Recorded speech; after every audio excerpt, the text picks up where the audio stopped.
So I finally got a pair of these in hand and on feet. Shout out to you guys that left comments. One dude said he left 16 comments for me wanting me to try this shoe. And this is the Saucony Hurricane 24. I actually ended up going into like Roadrunner, I think, and picking this up in person since I was running some errands. And I saw your comment on how to search for it. And then I was like, dude, I gotta get these because they had two different pairs that look pretty good. This is the one that I went with per your request. And this is again, the Hurricane 24. So this might be the most comfortable, best example of a max cushion sneaker from Saucony. And I've tried quite a few of them through the last handful of years.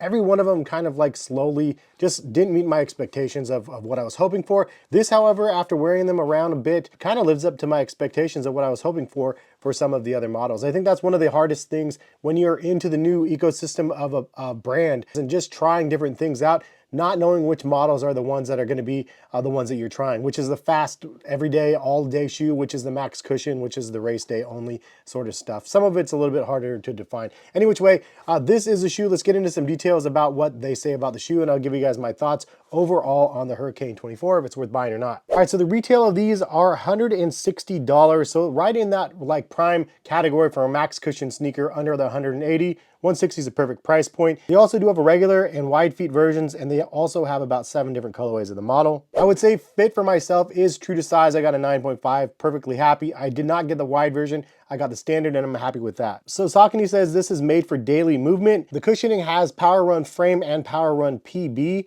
and these weigh in at 10.6 ounces. They do have a 6 mm heel toe drop. It says 1 layer of our foam is incredible, 2 layers is unforgettable. Introducing the Hurricane 24, our most innovative max cushion running shoe. Experience a double dose of comfort with an all new dual cushioning system pairing plush energy returning Power Run PB foam with a supportive Power Run foam frame. And with new air geometry and center path technology, you'll get optimized protection through every stride. The Hurricane 24 unlocks a whole new level of comfort that makes every day a foam party. It also features a broader base with increased ground contact and higher sidewalls for a running shoe that offers a secure, protective, and max comfort. And there is a comparison chart that they have also on their site. The Triumph is the other one that I was gonna buy, the Triumph 22.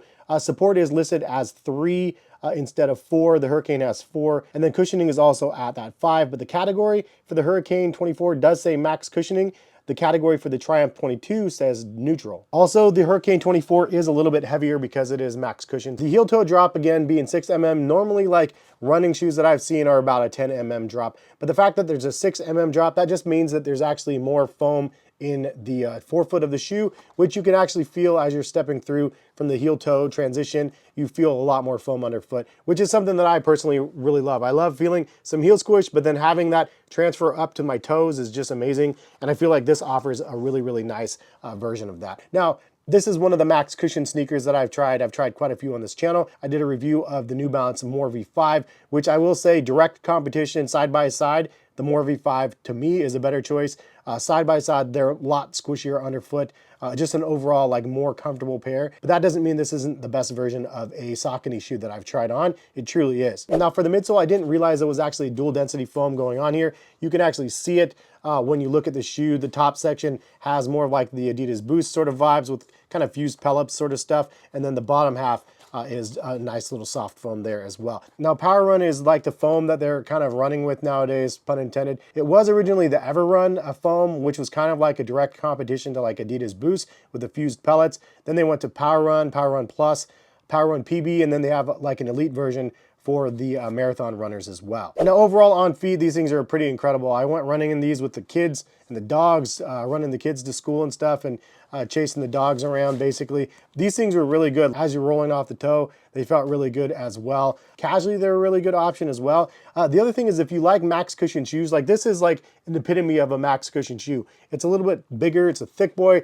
midsole, it's very, very wide as well. If you like a wide base like myself, I prefer something like this. It's kind of like that Hoka wave taking over, but done in a better way, because the original Hoka stuff, even though it was kind of similar to this shape, it wasn't as comfortable. Now they have other stuff that I've reviewed. The Skyflow as an example is a really nice one as well. That would probably be direct competition to something like this also. I think that overall the companies are getting better and better at perfecting the midsole craft, basically just making it softer, squishier, dual density foam on this one, wide base, making it basically very stable as well, even though you have a crazy amount of cushioning underfoot. And then having even more foam in the forefoot in 2024, where you have like just more forefoot feel. I think this is everything that I've been waiting for and wanting in a Saucony pair of sneakers. Now, comparative to like the New Balance, you know, more V5s, I said that those ones I like better. They are softer. The more V5s are softer underfoot, so you have like a lot more squishy feel. At least I do in my frame. I personally like that softer, squishier feel as I'm walking around from a casual perspective. Some people aren't gonna like that softer, squishier feel for casual usage. You want something a little bit more firm. This is a little bit more firm than the New Balance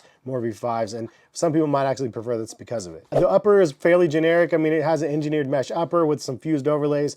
You have extra protection for the lockdown for the laces as well. And then for the tongue, you have some decent padding as well as on the heel. You do have a little bit of a forked tongue though for the tongue, which for me kind of got caught and pushed down a little bit as I was putting them on. It would have been nice to have a little loop here for just easy entry. Other than that though, I'm really impressed with what Saucony delivered in this shoe. It is max cushion to the T. It has the wide base that I would want. The smaller heel toe drop makes this again perfect. The overall traction on the bottom is pretty decent as well. You do have both densities of foam on the outsole traction. I'm not sure if there's going to be longevity issues of wear and tear on here because of that as well. I think traditional Saucony users might find this a little bit annoying, having direct contact with the foam, because you're used to having really, really good traction on your shoes. But I feel like the direct contact is like a plus. It does make the shoe a little bit more comfortable overall. I just don't know long term if it's going to be something that wears or not. I think stylistically, it's not my favorite looking shoe. I mean, most max cushion shoes are not my favorite looking because they're just so big and bulky. So it's not going to be the one that everybody's going to reach for because of how massive the foam stack is. Would I recommend it for somebody that's looking for something very comfortable? I think yes, this is going to be a contender, top 10 comfort sneakers of the year. This one's definitely going to be on that list, which honestly, I've just been really, really searching for a pair of Sauconys to make that list. So thank you to you guys for actually mentioning it. I think previously the Endorphin Speed was the other one that I was really liking, but it just wasn't overall very much like a very comfortable pair, like a max cushion sort of vibe. It was comfortable and had some spring back and stuff. But overall, I think that this is a better option for max cushion. I did like this midsole as well when I'm running around in them for just like mild jogs and stuff. It was nice. It gave me like extra protection on my joints, which is something that's nice. At my older age now, it's nice to be able to run around and not feel like my joints are killing me the next day. And every time I'm trying a pair of shoes like these out, like I feel like I'm doing a service to my body, because overall I don't feel like that jarring nature when I'm running because of the cushioning on the bottom of the shoe. So overall, if I had to give these a rating for casual usage, I would say yes, like an 8.2. They're very good for casual, in my opinion. Everyday walking and stuff, these are going to be great. Stability, I felt was pretty good as well. I'd give like a 7.8 out of 10. I didn't notice any issues walking around in these. Breathability, I would say like 8 as well. Very decent experience on feet. Traction, I would say probably maybe like a 8 as well. Like a very modest approach here to the rating. And then the comfort, I would give it like an 8.7. I feel like this is a really good offering. Very, very impressed. Thank you again to you guys for suggesting that I try these out. Definitely going to go in my rotation. And if you guys want to buy a pair for yourselves, link in the description, take you over to Saucony and I think maybe Dick's Sporting Goods or something like that. Anyways, this is just my opinion. If you guys have your own opinion, feel free to leave a comment in the comment section. Pros, cons, what do you guys like or dislike about the Saucony Hurricane 24s? Saucony doing some fun things, making some changes, really helping create more of like a competitive space in this max cushion line. I will compare these to a couple other models within this category if you guys would like to see. I do have the Hoka Skyflows. I do have a pair of the Puma Max, whatever those ones are called. And then the more V5s, which in my opinion, personally, those ones are going to win out of the comparison. I also do have like a top 10 max cushion sneaker video that I'm working on as well. So subscribe for more content. Hopefully you guys enjoyed. Thank you guys for stopping by and watching. Hopefully see you back on the channel for some more videos very soon. All right, peace guys.